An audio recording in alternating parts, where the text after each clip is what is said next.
if you had blindfolded me when I was having some of these conversations with students in India and the UK and changed people's accents, I wouldn't have known if I was in India or in Lincoln, Nebraska or Washington, D.C., because a lot of what the students say is actually remarkably similar about their struggles with loneliness and isolation. They talk about how it feels like people just don't really care about each other and they feel like they're struggling a lot of times on their own. But they also talk about the destination that society is driving them toward, the model of success, as being largely defined by wealth, power, and fame.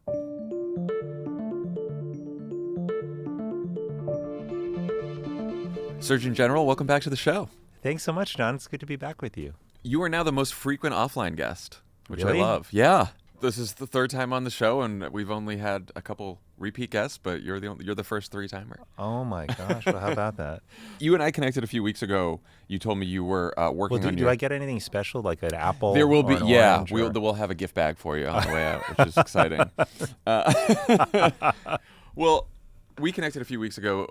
You said you were working on your parting prescription for the country, and that you were going to be here in LA. When you told me what the topic was, I couldn't wait to talk to you about it because it's a theme that runs through the shows I host, the work I did in politics, why I got into this line of work in the first place. Your parting prescription is to choose community. There are so many health challenges that you've talked about during your 2 terms as Surgeon General. What made you want to elevate and prioritize community as your parting prescription? Well, thanks, John. I've been thinking about this parting prescription for a long time, and in many ways, it's a culmination of 2 terms, having served, as Surgeon General. Really reflecting on a lot of the stories I heard, a lot of the science I encountered, and a lot of discussions I had with experts across a range of fields, not just in health, but sociology and everywhere else. And here's what I realized, John: that there was this deeper river of pain and unhappiness that was flowing through people's lives, and it wasn't one particular type of group. I was seeing this among people who are older, younger, in rural and urban areas, people who had a lot of resources, people didn't have a whole lot. Now, there are explanations for this that we come across in the paper, and a lot of them are real and true, like economic uncertainty. A lot of people are concerned about security. People are worried about an uncertain future and how to prepare their kids for it. These are real, and these are things that have to be addressed because they affect our happiness. But I started to realize that even when we address those structural issues, John, that there's still something missing in people's lives. And I realized that 3 of the essential ingredients to health, happiness, and fulfillment have been eroding actually in our lives. And those are relationships, purpose, and service. Relationships, purpose, and service are the pillars of community. They're what make a community work. Because in any community or society, for it to really function well, to enhance people's overall well-being, we have to know each other, we have to help each other, and we have to be invested in each other. And that's what tracks with relationships, with service, and with purpose. So that the prescription that I'm going to be sharing with the country before I leave office in January is centered around these 3 pillars of community, about how we can rebuild them, how we can recenter our lives and society around them. And by doing so, they can help really rebuild the foundation for health, happiness, and fulfillment that we all need in our lives. This erosion of community, what are the health consequences? And are they mostly physical? Are they mental? Are they both? Could you talk about some of what you found? Yeah, this is what's really striking, because we tend not to necessarily think about community as something that's health-oriented. Yeah. But what I came to see is these 3 dimensions of community, in particular, relationships, purpose, and service, are very tightly linked to our health. So, and when they erode, we see an increase in physical illness, like heart disease, stroke, dementia, premature death. We also see an increase in mental illness, increased risk of depression, anxiety, suicide. But the ripple effects actually go even beyond that. When you look outside of health, we know that when kids are actually more deeply connected to each other in school, they actually perform better. When people actually have strong social connections in the workplace, it enhances their engagement, their creativity, their productivity, and has implications for retention. And if we look at the country right now, not just our country, but many other countries as well, we see that there's this growing division and polarization, and that takes root when community breaks down.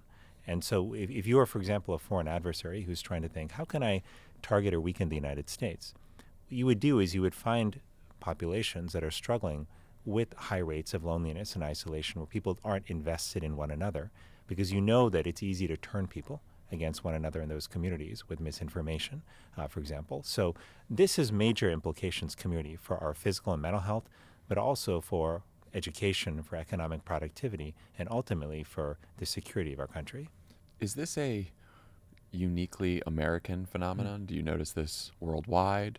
Are there certain places where you can point to conditions and say, they have a stronger sense of community and have better overall well-being because of it?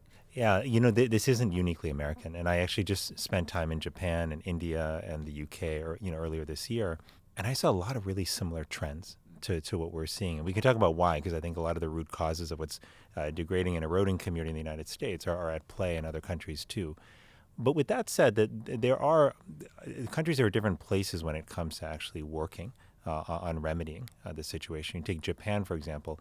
Japan has been ahead of the curve in recognizing that loneliness and isolation are profound issues. So the relationship piece of community, they've been working very hard on that, actually passed legislation to put more investment into community. They've built up these fascinating programs called children's cafeterias in over 1,000 locations in Japan, where people prepare food as volunteers, and they open their doors to the whole community at a local public place, where it could be a park, it could be a faith organization. And then people come and they just gather on a regular basis every week. And so Japan has been ahead of the curve there. But if you had blindfolded me when I was having some of these conversations with students in India and the UK and changed people's accents, I wouldn't have known if I was in India or in Lincoln, Nebraska or Washington, D.C., because a lot of what the students say is actually remarkably similar about their struggles with loneliness and isolation. They talk about how it feels like people just don't really care about each other, and they feel like they're struggling a lot of times on their own. But they also talk about the destination that society is driving them toward, the model of success, as being largely defined by wealth, power, and fame. And those three things seem to be driving the picture of success that they feel that they've got to drive toward as well. And they don't necessarily always want to do that or think that it's going to make them happy, but they also don't want to be left behind. And so a lot of this world, by the way, and this definition of success, this triad of success of fame, fortune, and power, is really amplified online. And that's where you see countries across the board being impacted by this, and it's driving a cultural shift that I worry has actually been quite harmful for our well-being. Yeah, I mean, obviously, I'm biased towards that explanation because of the show, that social media and too much time on our phones and our screens are causing some of this. I mean, as you say, wealth, power, and fame, these have been with us for a long time, and sort of the drive to wealth, power, and fame has been prior to phones, prior to the internet. How much of a cause of these problems do you think the internet and social media are? Are there other issues that have changed over time, making this a bigger problem now than it used to be, or do you identify sort of technology as the main culprit? So I think it's one of the culprits, but it's not the only one. Mm-hmm. I think what's happened over time is that we've also had just a weakening of the institutions that used to bring us together, right, and allow us to not just build relationships, but engage in service to our community together and find common purpose, like whether those are faith organizations or community service groups or recreational leagues or social clubs.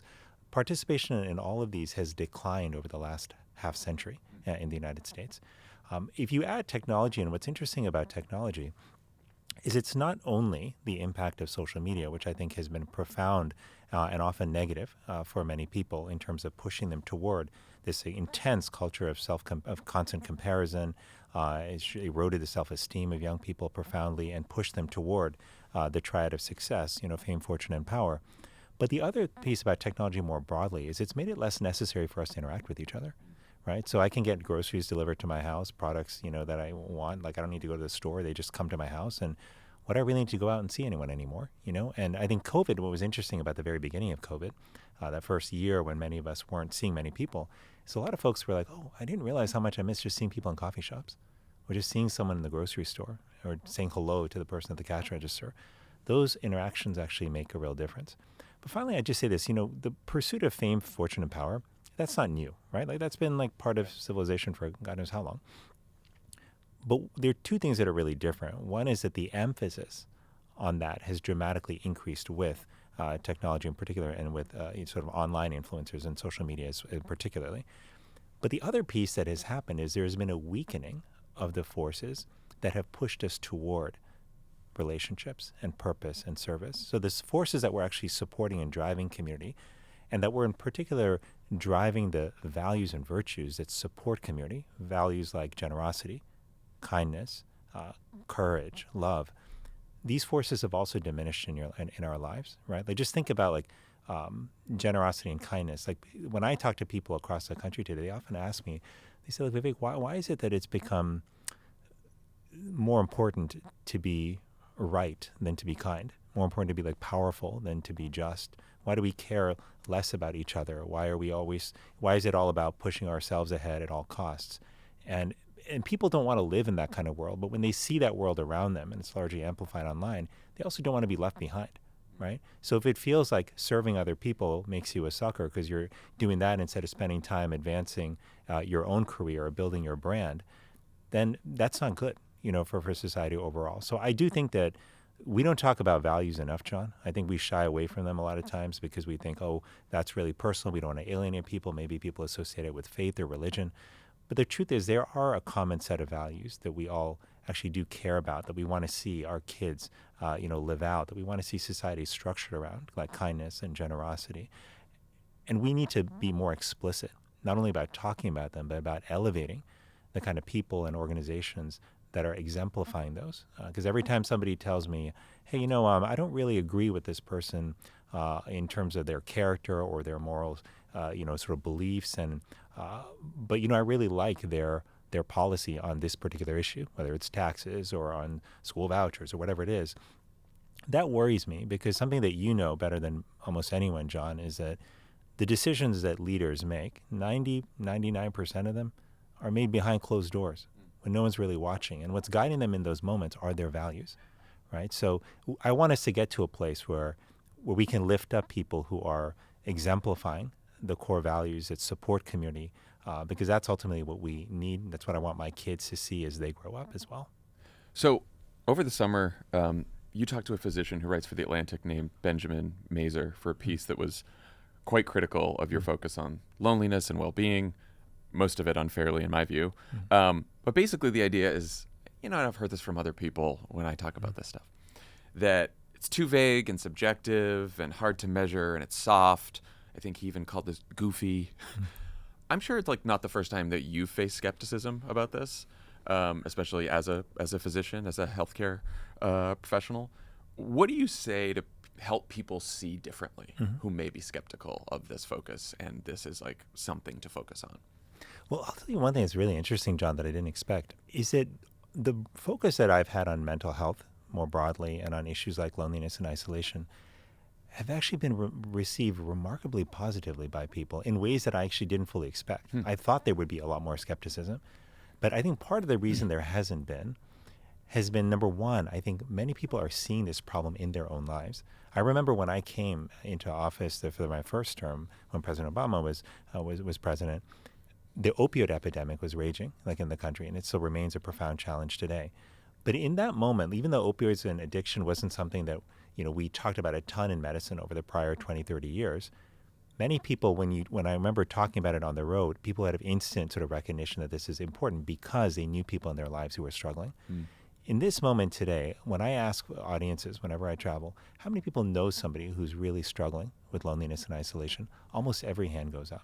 So I think that's one of the reasons actually it's been embraced quite deeply.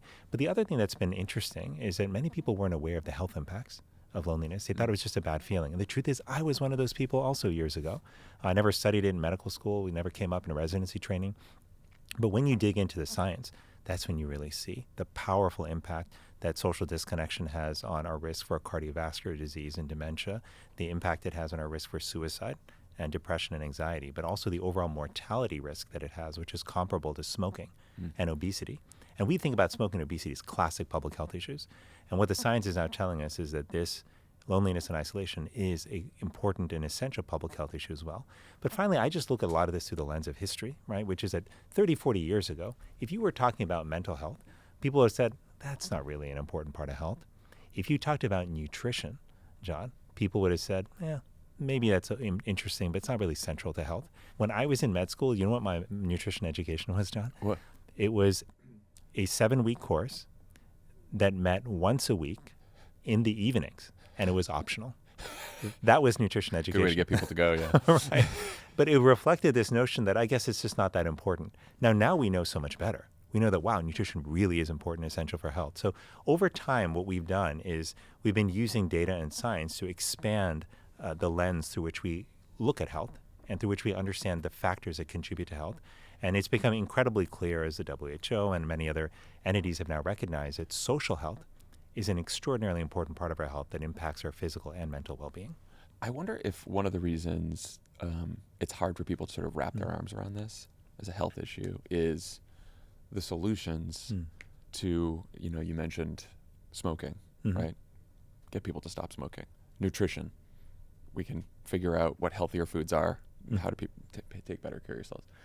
With loneliness and community, it feels like it requires so many different societal-wide solutions and actions to improve this. And I don't know, I wonder if that's why sometimes people have a hard time figuring out, okay, I can see the problem. I know someone who is lonely, who's struggling, but I don't quite know where the solutions lie. Is it individual? Is it new policy, legislation? Is it like, how do you think about that? I think you're raising a really good point, because in the face of what feel like really big, intractable problems, it's easy to feel powerless and paralyzed. And we see that actually with a number of health issues. When people look at the obesity epidemic in our country, it also feels overwhelming. Like, what am I supposed to do? Like, so many factors around me, the food availability, the health and quality of food, et cetera, that impacts people's, overall health and weight. When it comes to loneliness and isolation, while there are like things that we can do at a policy and programmatic level that I've laid out in advisories over the years, it turns out that there are relatively simple steps we can take in our individual lives that can make a much bigger difference than you might think on the surface. So, for example, if we make it a point to do one thing each day to reach out to someone we care about, and we just do that consistently over time. It could be for 5 minutes. It could be, for example, like when we're going to work in the morning, I call you and I'm just like, hey, John, I'm just checking in. I want to see how your day's going. What do you got planned for the week? It could be you call your mother, on the way to work for 5 minutes. But you do that consistently, it actually will make a real big difference in how connected you feel. If you do one small thing to help someone each day, right? It could be you notice somebody drop their groceries in the grocery store, you help them pick it up. It could be you notice a colleague is really struggling during a work meeting, and you just take a couple of minutes afterwards just to check in on them and see how they're doing. That will also make a big difference in your life. These seem like almost disarmingly simple, right? Like, how could some 5 minutes, make a big difference in my life? But because we are so hardwired for connection, John, our body responds profoundly when we have even a few minutes of genuine connection.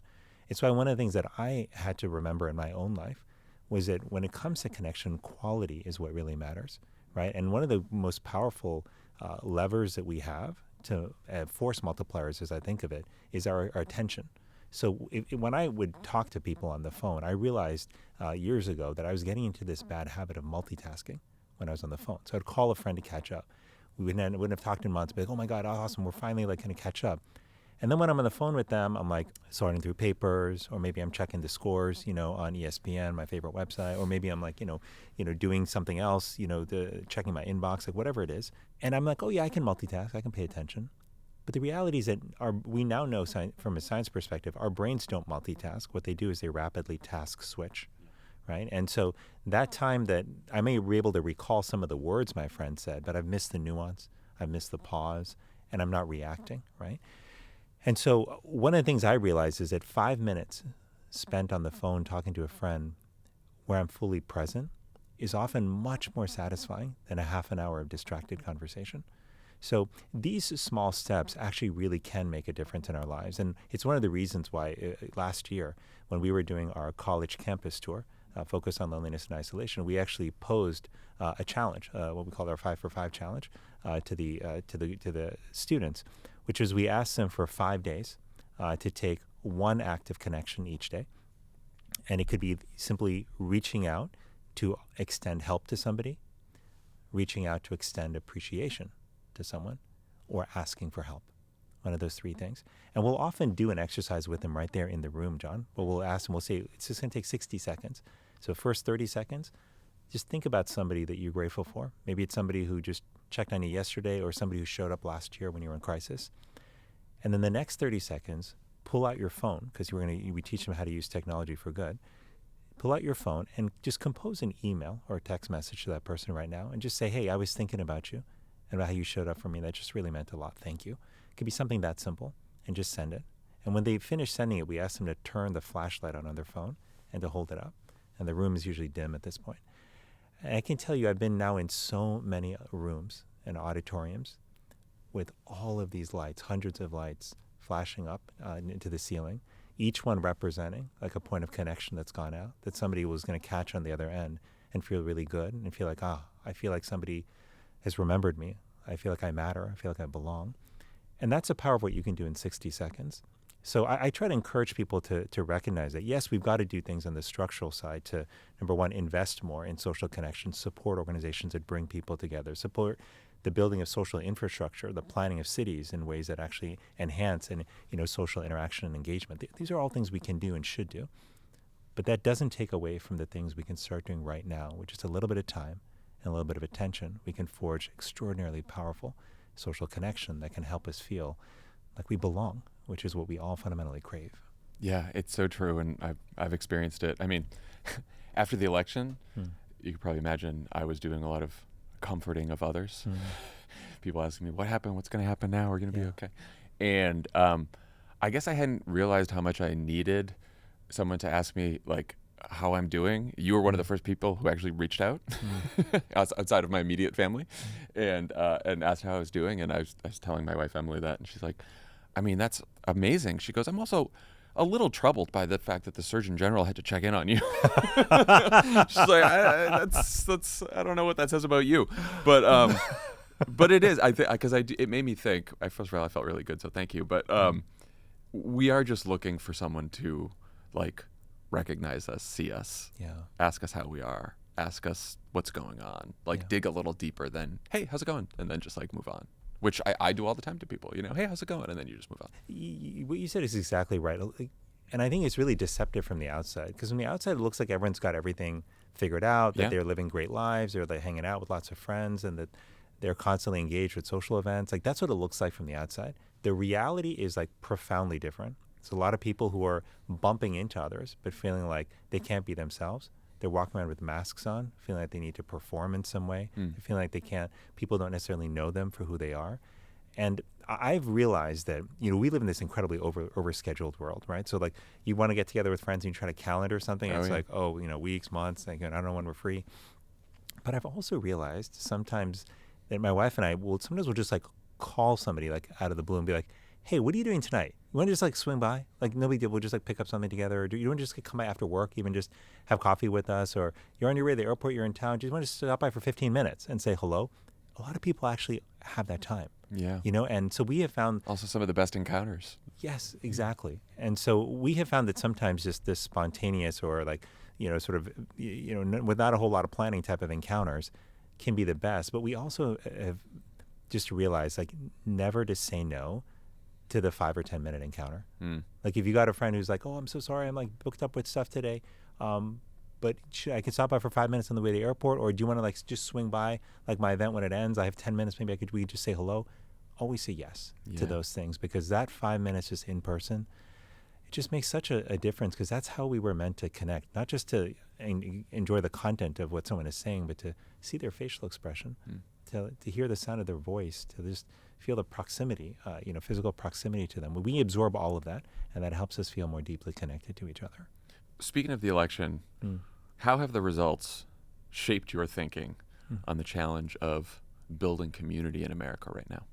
Well, I think that we have been struggling for a number of years now in terms of the breakdown of community. And I actually think that regardless of what the election outcome was, we were going to have a big task ahead of us when it came to rebuilding community. I understand why folks who work in policy, whether they're policymakers or people who advise policymakers, why sometimes they find it challenging to focus on this issue. It's much easier to say, there's an illness that has a drug that can cure it. How do we make that drug more accessible to people, right? That's much more like tangible and straightforward. But sometimes the most important problems for us to address aren't necessarily convenient, or they don't have like simple policy solutions. It doesn't mean that they're not important. And one of the things I think that we need to do, that we need people of all political persuasions to really recognize and embrace, is the idea that without building community, everything else that we want to do is going to be harder. We can't bring people together to respond to the next pandemic, or to respond to economic inequality, or to the fact that millions of our kids still struggle with hunger. We can't bring people together around that if we're increasingly fractured, and if we become more tribalistic instead of community-oriented, where we focus more and more on people who are like us and exclude others, or if we look at others as negative or evil or somehow like detrimental to society. Like, we just cannot function as a society if we keep going down that path. And so I actually think that the hard work of building community was going to be there regardless of the election outcome. And it's something that we can't entirely rely on government to do. This is actually something we primarily need to start building on the outside. And it starts with the decisions we make in our day-to-day lives. It starts with the workplaces that we operate in and asking ourselves, how can we make our workplaces like engines for community? How can it be places where we foster actually greater engagement and service in the community? How can we create a culture where we help each other? How can we actually get to know one another more so we build friendships like in the workplace? Like, we can start doing this in workplaces, and we can do it in educational settings too. A lot of university presidents I've talked to recognize that they are experiencing a loneliness epidemic. The high school principals and educators I talked to recognize many of their kids are struggling without a sense of community. These are the places we can and need to start rebuilding that community. That work needs to start right now. I really wanted to get your thoughts on the biggest health story of the last several weeks, the murder of United Healthcare CEO Brian Thompson. But I wanted to get your thoughts within the specific context of this erosion of community you talk about. So there are Americans who are so angry at the healthcare system that they are expressing more sympathy for the murderer than they are for the victim. Some people have advocated more violence. Many others just say, I mean, I don't condone violence, but. And then there are a lot of other Americans who understand the anger, don't like the healthcare system either, are also frustrated, but think that, political violence deserves to be condemned loudly because otherwise more people will feel like it's okay, including people with views that we don't like. How do you begin to build community and solve these healthcare challenges for people when these are the parameters of the debate now? Well, look, I think two things, John, can be true at the same time. One is that the horrible murder that we saw of that CEO was absolutely wrong. Like, that kind of violence is never acceptable. But the other thing that can also be true is that the healthcare system has not served people the way it needs to. And look, as a doctor, I have been on the side of patients where I've had to argue with insurance companies about prior authorizations, about other denials and other barriers that they are putting up to a patient getting the essential care that they need. I've been on the phone with insurance companies where I'm literally standing next to a patient who I know needs a rehab bed because they can't go home because they're too weak to walk, but we're having trouble getting the insurance company to approve, the rehab bed. I mean, I've dealt with medications that I knew my patient needed, but they wanted to throw up barriers with prior authorizations, which would make it harder to get. And I've been on the end myself as a father, knowing my child once needed an inhaler because he had a respiratory infection and was wheezing as a result of it. But they wouldn't. This is a basic inhaler for a basic medication, not some specialty thing. And they wouldn't fill that prescription at the pharmacy without a prior authorization. And it was a Friday. I've been there. For my child too. And they were like, well, we have to wait till Monday. I was like, this is ridiculous. You're telling me I need to go to the emergency room with my child as opposed to getting a simple inhaler filled? Yeah. So I recognize the pain of that. I've experienced it myself. And I think and while that does not justify that pain, the murder, of a CEO or anybody else, like in society, the truth is that people have been harmed, and by the broken nature of our healthcare system. And look, I think a lot of this, it comes back to this elements around community, because community is a place where you find meaning and belonging. But in community, you also know that you matter and that you're cared for, right? One of the quickest ways to tell someone they don't matter and you don't care about them is to just blanket, deny the care that they need. And when they're in crisis, a healthcare crisis, to tell them that you're not going to support them with getting the medications or treatment they need. And so I think a lot of people have felt that way, over the years. And I think a lot of doctors and nurses who are part of the healthcare system feel very frustrated by that too. They went into their professions wanting to get care and help for patients, wanting to relieve suffering, and are finding themselves battling with insurance companies trying to get that care. So I do think that that's a fundamental problem. And look, those are the kind of problems we need to be talking about. Violence never is the answer, and healthcare should be a system that serves people and that allows them to get the care they need. Both of those things are true. And I think in this case, like if we can have a debate on a discussion about how to actually have more civil conversation about this, but to how to actually get to the heart of issues that matter, that's what I think would be productive. Because, I think a lot of people want civil conversation, but I think the frustration they've had is that these issues, these fundamental issues, just often don't get addressed.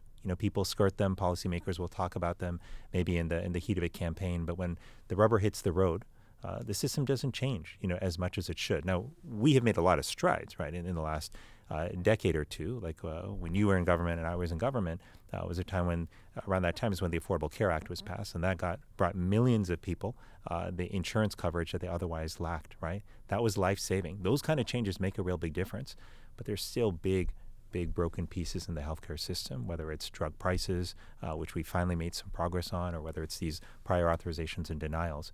And we need tangible paths to address those that people can see and believe in. Yeah, I mean, part of the reason it's been on my mind is because we went through passing the Affordable Care Act, and I think having been on the campaign before that in Obama's Senate office, I thought, you look at all the polls about healthcare reform, and I was like, I didn't think it was going to be easy, but I did think it would be easier than it was, and that we would be able to pass more sweeping reforms even than we did. Yeah.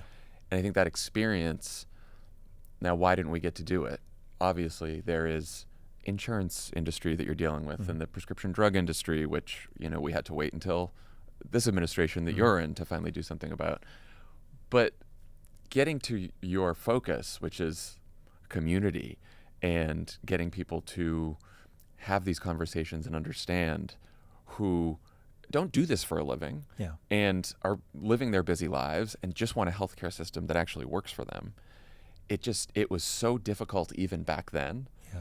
And now I think about where the debate has gone, and something like this happens, and we're talking about murder, justified murder or not, anger and rage. And of course, there's no policy discussion because, Trump and the Republicans are now going to control government. And so it's going to be very hard to get something done.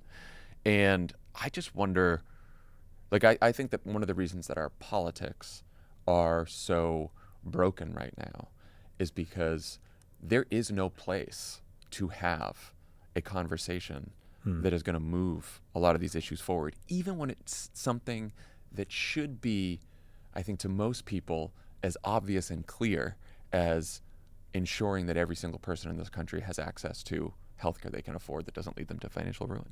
No, look, I share your concern. I mean, I think the two challenges are, one, we don't have places where we can have conversation, period. People are often scared to talk about issues that are mildly controversial. And we encounter this all the time. And online is a place where most people go, and dialogue has fundamentally been broken online. But the second is, if you have those conversations, how do you ensure they matter and actually translate to policy change? And look, I am a big believer. I spent a number of years as a organizer as well, and I'm a big believer that when people actually come together in large numbers and call for change, that you can actually make it happen. It's not easy. Sometimes it takes time, but it can happen. But it requires them to come together, and to come together requires dialogue and a plan of action. And one of the reasons I think community is so important here is what community does is it helps us to know each other and understand each other's lives. I may not have an elderly parent, for example, who's struggling with Alzheimer's dementia, but if I'm connected to my community and I have a neighbor who does, I'm going to be more sympathetic to the home care needs that many people with aging parents have. Right. Similarly, before I had kids, one might say, well, why should I really care, about kids who don't have food in school, or kids who are struggling with violence in their communities because you don't have kids. Why is it a concern to you? But I had friends who had children, and I understood their lives, so I cared about them. So what community does is it helps us widen our circle of concern and get behind common sense and important policy initiatives that matter. Like getting health insurance coverage for folks who were uninsured back in 2010 when the ACA was passed, that was important even if you had health insurance today, right? And they're the intellectual reasons why that's important, right? Overall healthcare costs rise, that impacts the entire country, even if you do have insurance. But then a human level, it should matter if you know people in your community who don't have health insurance. So that's actually one of the reasons I think that the rebuilding community is so important. It's a place where we can talk more openly, understand each other more openly, but come to support one another more openly. And if people fundamentally care about health insurance coverage because they know folks who are struggling without it, they are more likely to come out and advocate for that, to push policymakers on that. They're more likely to be able to be brought in to an organizing effort, for example, because they recognize that issue and they care about it. This is one of the many ways in which I see community as really fundamental. But I come back to those sort of three elements that we need in community. Community is a place where we know each other, we help each other, and we're invested in each other. And if we have that, we can actually deal with all kinds of adversity. And we've got big challenges, climate change, challenges in healthcare, so many others. But there are very few of those that we can actually address if we're atomized and if we're fragmented. And that's actually what we've got to deal with today. I think people want community. I think young people in particular have extraordinary insights, I find, when I travel about the impact of technology on their own lives. But that doesn't mean that it's easy to solve, because we have a collective action problem. Just take social media for one instance. When young people tell me that they're really struggling with their self-esteem on social media and the increased FOMO they feel and the comparison constantly to others, the simple answer might be like, well, then why don't you reduce your time on it? Not so easy, right? For all the reasons that we know and we've talked about, John, the way these platforms are designed. But also, if everyone else is on it and you're the only one who's not, you might feel like you're left out too. But when a couple of people come together and say, hey, why don't we do this together? Why don't we actually take a break together, change our practice together? That actually makes it possible for others to do. And so the log-off movement that's being built on college campuses around the country, where young people are helping each other reduce their utilization and take breaks, the movement among parents right now to actually wait until after middle school to have their child use social media or get a phone. Like, these are movements that are overdue, but they're happening because more and more people are starting to step up, recognizing that making these changes on your own is pretty tough. I always think about it as the difference between unity and solidarity. And you talk about unity, and now in a more cynical time, people think you're calling for everyone to just hold hands and get rid of your differences and, kumbaya. But solidarity is really having empathy for someone else, standing in their shoes, and then engaging in collective action because of your own interests, but also because of the interests of the people that you care about and come to know. That's exactly right. And I love the word you use there, empathy. And, actually, I think at some deep level, like, we are born, most of us, with a sense of empathy, John. I think that's actually part of our DNA. It's who we are. But over time, sometimes it gets beaten out of us, or we're told, if you're empathetic, you're going to get taken advantage of, or that's being naive, or the world's not like that, so you can't be like that. But the reality is, I think this is actually our fundamental drive. And to really be able to see each other, that's fundamentally about empathy. It's about being able to recognize what other people are going through, even if we can't go through it ourselves. It's about then standing up to support them, even if their problem isn't ours. That's what empathy is about. And whenever I start to feel a bit cynical, John, about this, I just think about my own kids, right? And like the other day when I was playing with my kids, and we throw balls around a lot, and tennis balls, all kinds of balls. And my daughter playfully threw a ball to me, when we were sitting at the dining table. And I had a frozen shoulder. So my shoulder was really painful. And I just instinctively reached up to catch the ball, which, if you've ever had a frozen shoulder, is like exactly the wrong thing to do. Yeah. Right? And so all of a sudden I had this lancing pain going through my shoulder. Got down on the ground. I was just eyes squeezed shut. I was holding my shoulder, just waiting for the pain to go away. And it was in that moment that I felt this small hand on my shoulder, and I felt a small head lean against my head. And I opened my eyes, and it was my son. He's 8 years old. He didn't go to empathy school. He didn't go to sensitivity training. But his instinct in that moment was he saw someone in pain. And even though he wasn't in pain, he wanted to respond. And I think that's how so many of our kids are. I think that's our natural instinct in so many ways. And every time we see somebody else step up and demonstrate that kind of empathy or generosity or compassion or kindness, it gives us permission and encouragement to do the same. And something I want people to know, because sometimes they can feel like we're maybe a lone voice out there, trying to do good in a world where so much is going against the tide.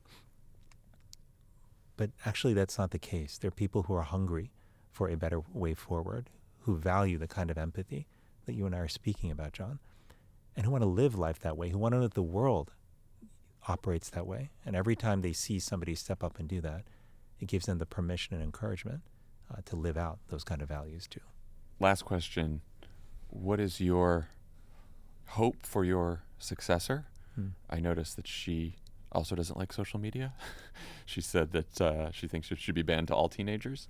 And so what are your hopes for your successor and someone in this that's taking this job, party aside? And also, what do you want to do next? Well, I don't know my successor. I know that she's been nominated. I was glad to see that the position was seen as important enough to nominate somebody early. And look, I want to be helpful to her, I want her to be successful for the sake of the country. So I certainly want to be a resource in what way I can. And what I would hope for her most of all is that, number one, she remembers the core roots and values that brought her to medicine in the first place, that brought so many of us to this profession. The desire to help others, to be guided by science and also by the stories of our patients, and to act in other people's interests, even when it's hard and difficult and politically challenging. That is the value that I have found myself trying to constantly remind myself of, and that my predecessors in this office have as well. And my hope also is that she will feel encouraged and able to reach out to all of us who have preceded her in this role. We're a brotherhood and a sisterhood, the former SGs, and we help each other, we lean on each other. We come from different, been appointed by presidents of different parties, but that doesn't matter because our key priority and our guiding light is what's going to help people live healthier and happier lives. As far as me, I don't know entirely what comes next. I was sharing with you before this that I asked my daughter what I should do, which is a little tricky when you're getting career advice from a 6-year-old, but it's come to that. And she just said a very simple answer for me, and it came right away. She sat on my lap and she said, "Daddy, I think what you should do next is spend more time playing with me." And I actually thought that was a very wise answer. Yes, and so I want to take some time to be with my family, to take them on a vacation. Something, John, that I just want to say explicitly for everyone who's listening, which is that when we serve in these roles, our whole family serve, right? Yeah.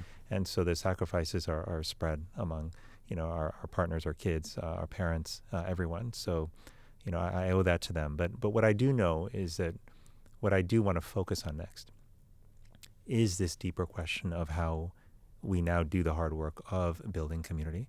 How do we harness the power of business and government and education and entertainment, including music and sports and art? How do we bring these different sectors together to not only support the policies and programs we need that will bring us together, but to ultimately drive the culture shift that we need to swing us from that triad of success more toward the triad of fulfillment, anchored in relationships and purpose and service.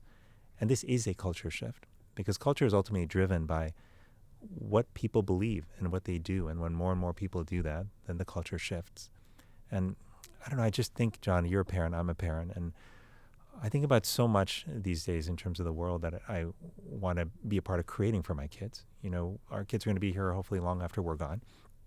And we're not going to always be there to protect them or make sure that they have the best experience possible. They're going to rely on the community and the culture around them. And I want my kids and your kids and all of our kids to be able to grow up in a world where people care about each other, where if you make a mistake and you screw up, you don't get judged by your worst moment, where people actually lift you up when you fall down, and where we see the power and importance of connecting with something bigger than ourselves, whether that's to individuals through friendship, whether that's through nature, whether it's through other forces. I want my kids to grow up in a world where they belong and where they can find meaning. And creating that world is what I want to do next. And I think there are a lot of ways to do that. I think we need to drive a different kind of conversation about what matters in life and what we're driving to in our lives, because that determines how we design society.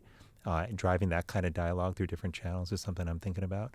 But I also want us to be able to create the experience of community in our existing institutions. So how can our workplaces and our schools and our universities become engines for the experience of community? You know, I fundamentally think that if you can experience something, if you can see it, then you can believe in it, right? But like many people might say, hey, look, this community thing sounds amazing, but like, I don't know, is it really possible? But once you have the experience of actually showing up somewhere where people really care about you, and where people are helping each other and they feel like they're part of a cause bigger than themselves, and you're like, wow, that's kind of neat. Maybe it can happen. I was just literally yesterday on the phone with an incredible woman, Sarah Heminger, who started an organization called Thread in Baltimore. Thread takes the ninth grade students who are at the bottom quartile, of the class, really struggling, average GPA of 0.78, and surrounds them with 3 to 4 adult volunteers in the community who kind of become surrogate family. They do anything that's needed. Their motto is, we show all the way up. And that means that if what's needed is making a lunch that day, dropping a kid off at school, picking them up from school, tutoring them after school, connecting them to community resources, whatever it is, we just do together and we show up. And what's really extraordinary about this program is that Sarah was telling me that the graduation rate, they realized, in the kids who are part of Thread is 10x, tenfold greater than the kids who are not in Thread, but in the similar quartile. But the amazing thing about this is it's helping people believe again that community is possible. These are people who care deeply about each other. These are people who are helping each other day to day. And the members of Thread, these parents, have found such a deep sense of purpose in showing up for someone else. 40% of the kids in this quartile, this lowest quartile in ninth grade in Baltimore, are now part of Thread. Right? So I look at experiences like that, and I think to myself, how many of those parents maybe were cynical before? How many of those students and their parents were cynical about whether community really existed or anybody believed in it? And now they believe because they've seen it, they've experienced it. So I want to see what I can do to drive a different conversation, to create the experience of community for people. This is a movement we need to build in America, and a movement we need to build all over the world.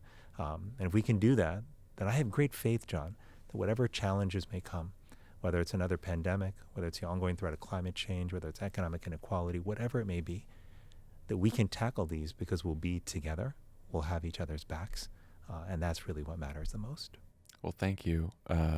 Thank you for your service in government and 2 tours in the federal government, and thank you also just for focusing on what I think is one of the most important challenges and difficult challenges to solve that we face right now. So thanks for bringing our attention to it and raising awareness, and enjoy some well-deserved time off. Thank you so much, Sean. I really appreciate it, and thank you for bringing these kind of conversations to light. This is what we need to be talking about. This is what really matters at the end of the day. If at the end of our lives we can look back and feel like our life really mattered because we were part of something, we were part of a community, that's what's going to mean a lot. To me, like in this work, like anybody else, John, I have moments where I wonder, am I getting enough recognition for what am I doing? Am I achieving enough? Am I making enough money? Like I have those moments too. Yeah.